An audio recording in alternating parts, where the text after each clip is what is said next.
I'm not disparaging the year that Chad Brown has had, but he's got the horses. He's got the horsepower to get those numbers. And he's just at this point where if he doesn't win a million grade ones, it's like a disappointment. And shout out to him. Like, that's fine. Like, that's all well and good. But Kenny McPeek is going to have a horse of the year with a horse he bought for $40,000.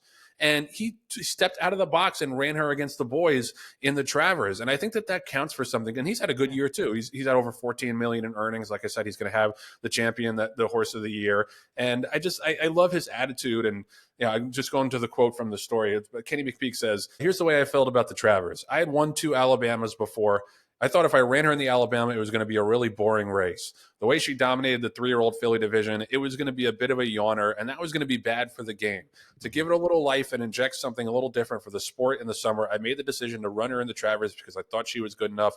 With a little luck here or there, she might have won, but I was really proud of her effort, and I think it elevated her status as opposed to otherwise." Like, we're crying out for that. Like, that's an attitude that we are crying out for in racing in an era where everybody is so conservative and doesn't run their horses enough and wants to pick and choose because there's too many graded stakes. So you can have like the exact kind of campaign you want.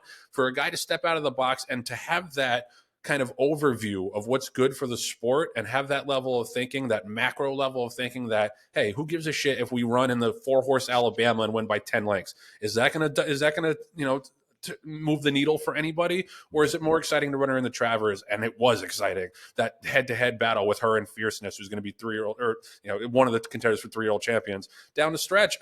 To me, I think that there's a case to be made that yes, Chad Brown had the most grade stakes wins. Yes, he had the most grade 1 wins. But who had the biggest impact on the sport this year? Not to mention he won the Kentucky Derby with Mystic Dan. I haven't even brought that up.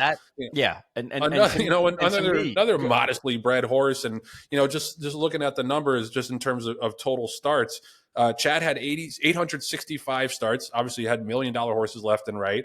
And McPeek had 542, and he's got the horse of the year with a $40,000 purchase, who he ran against the boys and almost won the Travers.